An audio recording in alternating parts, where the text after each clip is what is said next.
I'm sat in a new 2 million hypercar, which is supposed to be the quickest accelerating road car ever made. I've got my specialist timing gear up here. I'm going to launch it. See how quick it really is. Let's do this. Go buy sell car. Wow, this is the McMurtry Spéirling, and this thing has absolutely blown my mind, and I've got Kevin, the chief engineer of this car, to tell us about it. So what is the concept of this car? So this is 1000 horsepower single seat ultra high performance track capable road car, and it's electric, isn't it? It's fully electric, and there's something very special about it, which is its fan system. The fan system basically allows this car to be not only incredibly quicker a launch and quicker than anything else out there, but also incredibly quick our corners. With the downforce it generates, it will corner as quick as any other race car in the planet. In fact, in the low speeded corners is where it really comes alive, because it can generate 2 tons of downforce from 0 miles per hour all the way up to its top speed, whereas normal race cars you need to build up speed, and the faster you go the more downfalls it generates, whereas this is just 2 tons all the time. Already seen it go up the hill at Goodwood, and it broke the record, didn't it? It did. So what time did it do at the hill? It did a 3908. Tell me about the motors and the power. So you've got 2 electric motors,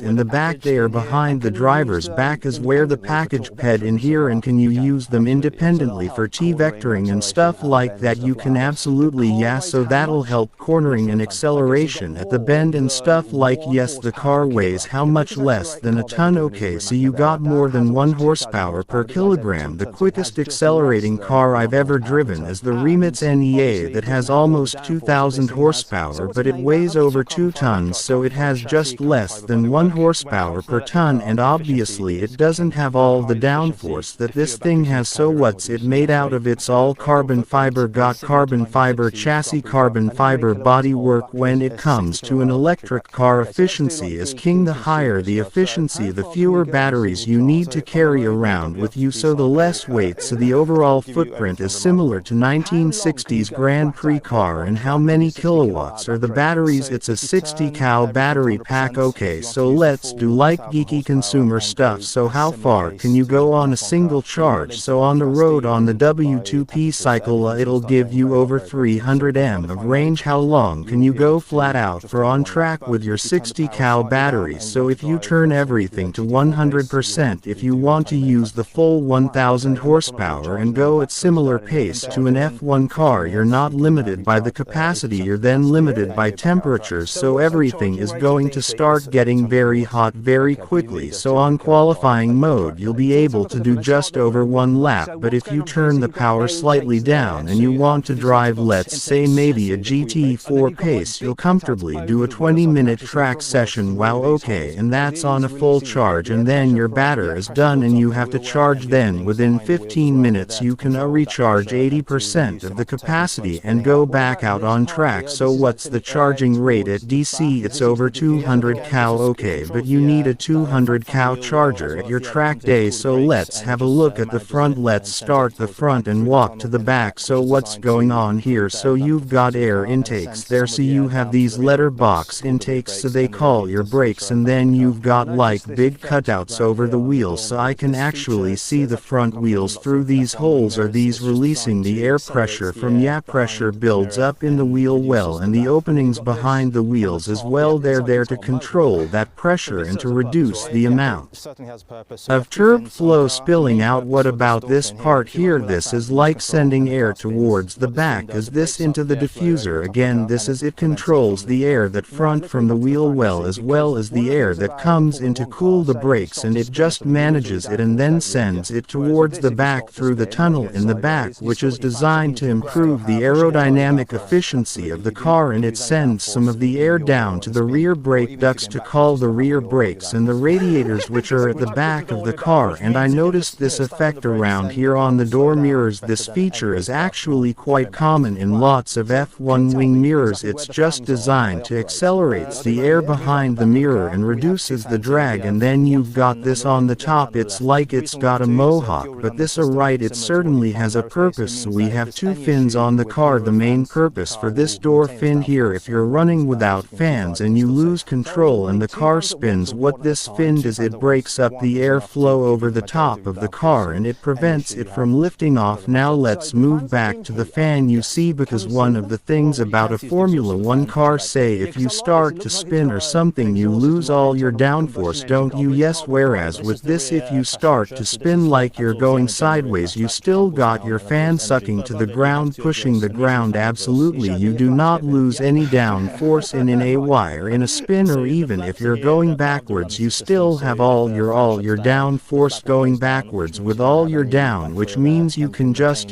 stamp on the brakes and the car will slow down better than any race car will going backwards. Wow, so can you tell me exactly where the fans are and how they operate? So if we move around the back of the car, we have two fans here. We have one fan on the right, one fan on the left. The reason we have two is a dual redundant system similar to what you find in aerospace. It means that if there's any issue with either of the fans, the car will maintain this downforce and you won't lose downforce. You can keep driving, it's still safe. So are you running two fans at once or one at a time? Two fans at once. One is enough to give you the majority of your downfall, so any issue you have doesn't matter. So the fans are in here. Yes, can we see them? Well, what you can see is the exhaust of the fans, which are back here. Yeah, cause I like this. It looks like it's got an exhaust system like an internal combustion engine car, but it's carbon fiber. This is the rear crest structure, so this is what absorbs the energy in the rear crash that crumples down and absorbs energy. But above it you have two exhausts, and these are the fan exhausts. You show me your flaps, Kevin. Yeah, right, so the flaps are here, that part of the Rundy system. So if a fan shuts down, the flap will close down, which means you don't have any backflow of air and you can maintain your low pressure underneath the car with the fans. It's a bit like an inverse hovercraft, so rather than blowing the air down and hovering, it just sucks itself down and gives you all the grip you could ever wish for. Do you know what? To really understand how the fans work, I think we need to do some experiments. While the MCM's fan is primarily designed to give the car maximum performance, you can also use it for some other activities. For instance, it can blow you off. You know how hard it is sometimes when you're trying to replace a bimba but you can never get them open. Well, the McMurtry can actually help you with that. Look at this. In autumn you can use it to clean your driveway the fall. And now let's check out the interior. First thing I got to do is figure out how to get into it. So there seems to be two doors and they're slightly different sizes. This is the bigger door,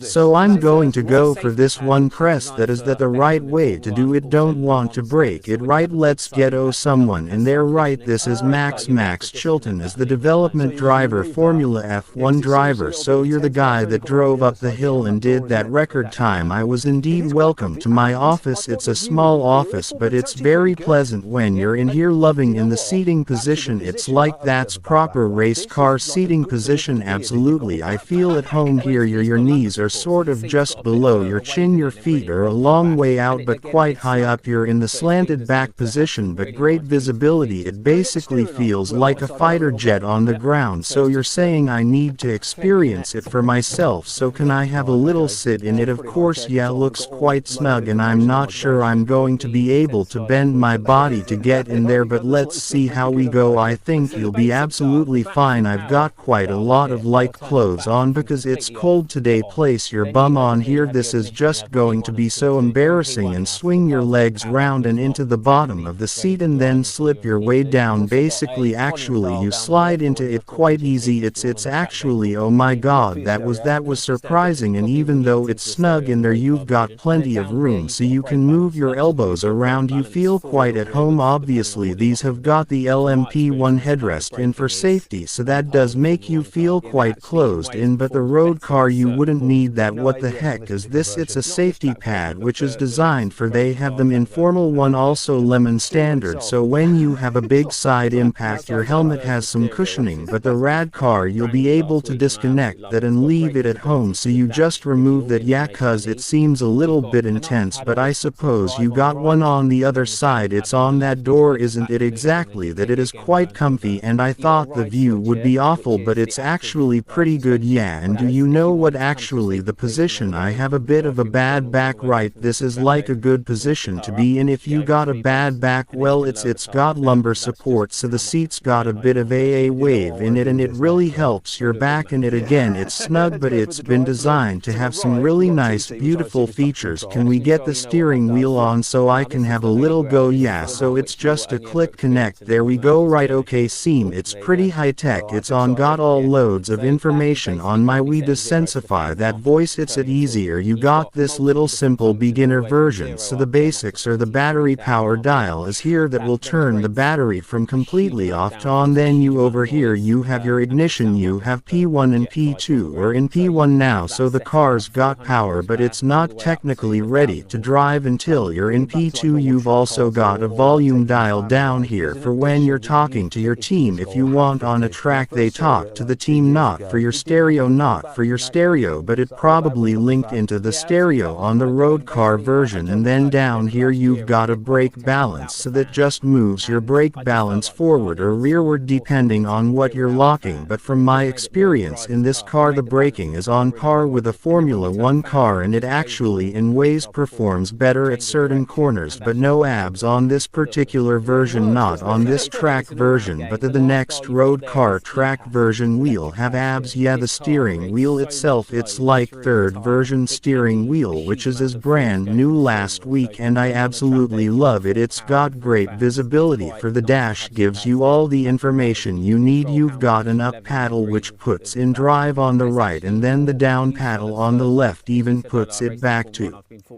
neutral, and if you click it again we'll go into reverse. You got a ride switch here, which is the active suspension. That's if you want to come to a sleeping policeman on the road. We'll drive through McDonald's on the way back from the track day. You can lift the car up, get over the speed bumps, and then you can lower the car back down. So that's just how much ride height you want. Basically, you know what I want to do with this next, right? We do a big M. Yeah, let's go for the drive-through. So we got ride, we got TC, which I assume is traction control. Traction control, you know what that does. Yep, now this is the holy grail. This is the one which you will only ever experience in the McMurtry Spéirling. Oh, there you go. Oh, that's exciting. Yes, so that is basically currently set at 0, so the fans are not turning at all. You've got multiple different functions all the way from 0 RPM up to 23,000 RPM. That then creates a huge amount of downforce, a huge amount of noise, and it will sound like a jet fighter on the ground. So you could have that set at about 400 horsepower all the way up to 1000 horsepower and bring it back to like normal track cars, or like taking the fan away. There's an addition that you fitted to this car, or had fitted when I first saw it like 2 years ago. It didn't have a wing on the back, but now it's got a wing. What's that all about? When you got the fan? Yeah, absolutely, that was my doing. Basically I joined at Merch at the end of the last year, and we did quite a lot of testing without the fans, and I just felt like the car needed some more stability at the rear without the fans, and it just made it more of a driver's car. It made the balance of the car really enjoyable, and then when we turned the fans on, it just overall increased our performance, changed your direction, and actually I think over increased the look of it. It works. It's an all-round game. The last street you've got there is ease, which is electric pad steering. This car creates so much load through the tire, it can be a huge amount of force going for the steering wheel. So when you're on a track day, if you want full power and full fans, it's quite nice to have some pad steering. So that's all that is, and you can control how much leveling degrees of that you want. It's actually more useful at slower speed. As you said here, I raced in Formula 1. I've been fortunate enough to know what a Formula 1 car's like through slow speed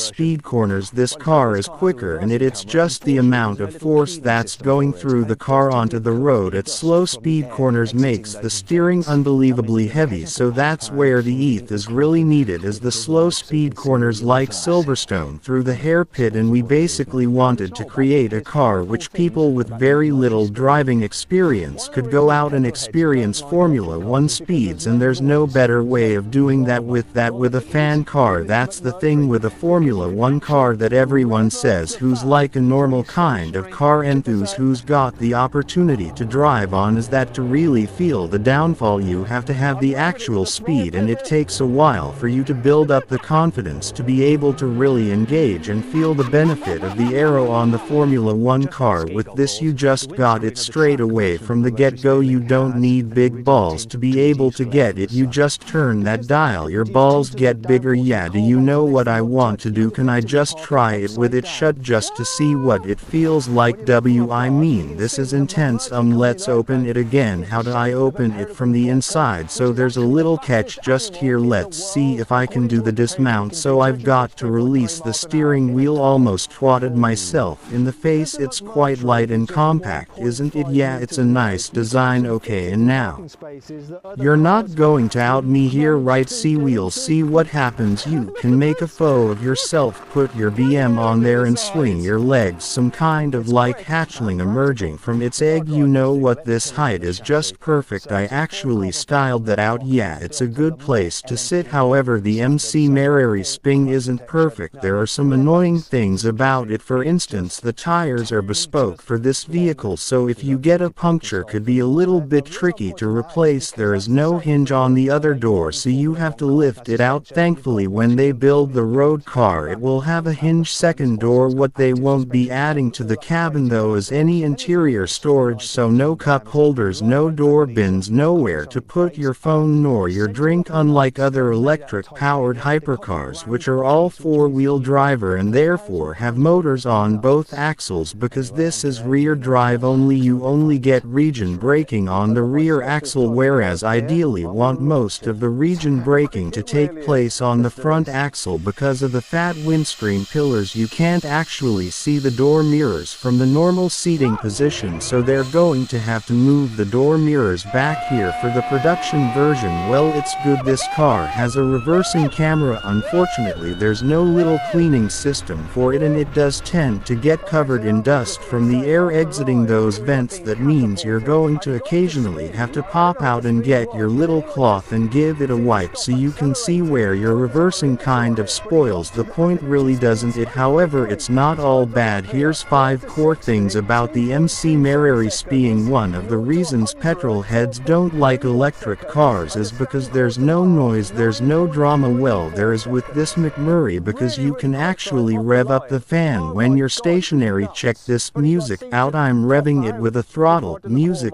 pedal, just like ski goggles. The windscreen of the track version of the Spéirling has an iridium tint to reduce glare from in the sun, because the fan can produce 2 tons of downforce and the car weighs less than 1 ton. You could effectively park it upside down. When you look from above, you can see that the McMurtry company logo is the shape of a peregrine falcon, which is actually the fastest animal in the world. According to Wikipedia, it can do 242.4 miles per hour in a dive. Oh, because the McMurtry is just 1.5 m wide, you can actually fit it in parking spaces that other cars wouldn't manage to get into. Look at this, look, plenty of room either side. It's quick and practical. Before I drive this thing, let me tell you about the chassis. So it's a full carbon fiber Monaco and it's built to Leon LMP1 standard, so you got full crash protection. Now the wheelbase, this is interesting, is just 2 meters long. Do that Monty Python style funny walk there. Now reason I'm pointing that out is because that's the same as the wig of a modern Formula 1 car. Now suspension, you've got multi-link, fully independent both at the back and at the front. Also it's got active suspension to cope with all that crazy downforce. Then there's the wheels, they're 19 in diameter and lightweight magnesium. You got carbon ceramic brakes and center locking nuts that are made out of titanium. They cost $1,000 a piece, which means that you've got 4,000 pounds worth of nuts. Anyway, I'm delaying the inevitable cause I'm a bit frightened. Let's drive it. I've got my specialist timing gear up here. I'm going to launch it. See how quick it really is. Let's do music.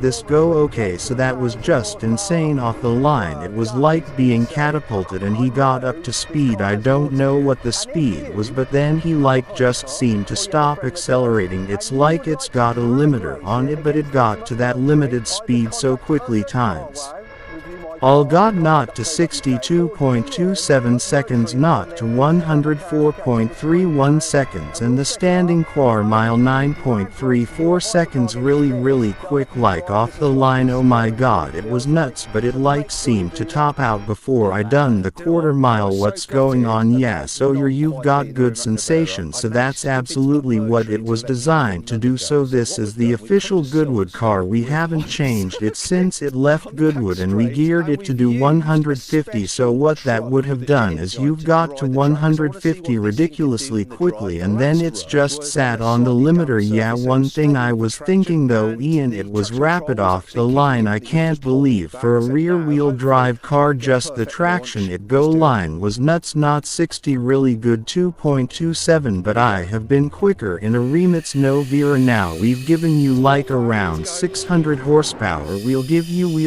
the full beans, we'll give you that. So that wasn't full power, absolutely ably not, you sneaky miles faster than you've ever driven anything before. So we'll give you a full 200 horsepower. Now it is still damp, so it won't be probably the best time we've ever done, but it will be outrageously fast, and you'll be pretty staggered. I'm a bit nervous now, cause if that's 650 horsepower, I'm going to get an extra 350. This is going to be even more intense. Let's do it though, Max, let's do it. D me all the way up. Now I'm going to go for the full 200 horsepower DLL. The fan up, here comes the fan, draw the throttle here, weak music, go. I just out again. Okay, so that's really interesting. Damp track had wheel spin L62.09, slightly slow than that rim standing coup mile 8.64, but it had actually like hit its limiter halfway through the run. I didn't know that wheel spin. You notice that step up in performance when you go to the 200 horsepower. Wow, that is insane. I know this car has more to give, and if you have a hypercar or you have a friend that does and you would like to drag race it against this MCM tree, either contact us at CarWow with my car at car.co.uk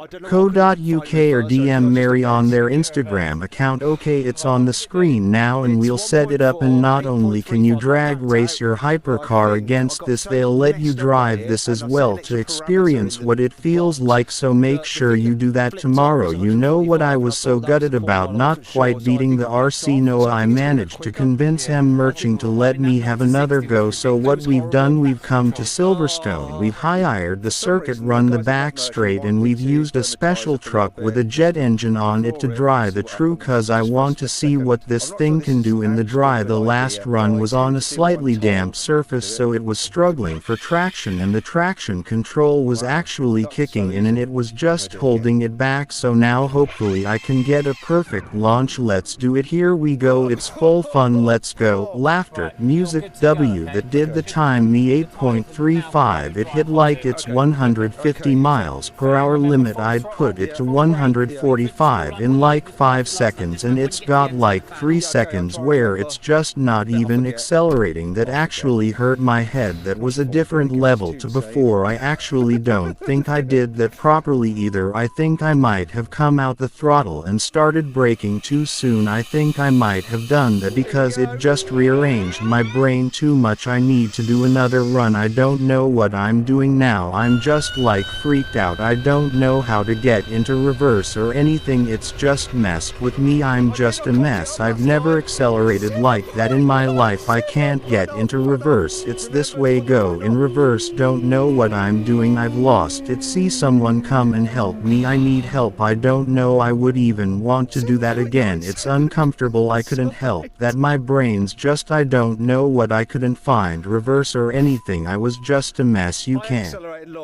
get reverse. Well, what did it do? It's 1.48.35, but I backed out. That I think I got so messed up by it, and I set an extra parameter in the box. The thing that flipped up was 145, and I thought that was the quart mile. I wasn't sure, so I think I backed off. So I think it's going to go quicker. Yeah, well, I mean that not to 60 was ridiculous. It horrible traction control. For some reason the guys at McMurtry want me to burn the tires up a little bit just just to floor it and see what happens just for a split second. I'm not sure this is actually a good idea, but I tend to do what I'm told. Let's do it. Wow, that was so easy. I'm going to do it. Music. Again, right, you're good to go. Okay, should the tires are now bone dry, hotter at them quicker. Okay, so fan, remember, full throttle, full brake, wait for it to SPO. Like what you did was perfect last time. Just remember, when you get to the end, turn the fan off. Yeah, okay, I'll try and remember, bet I'll forget.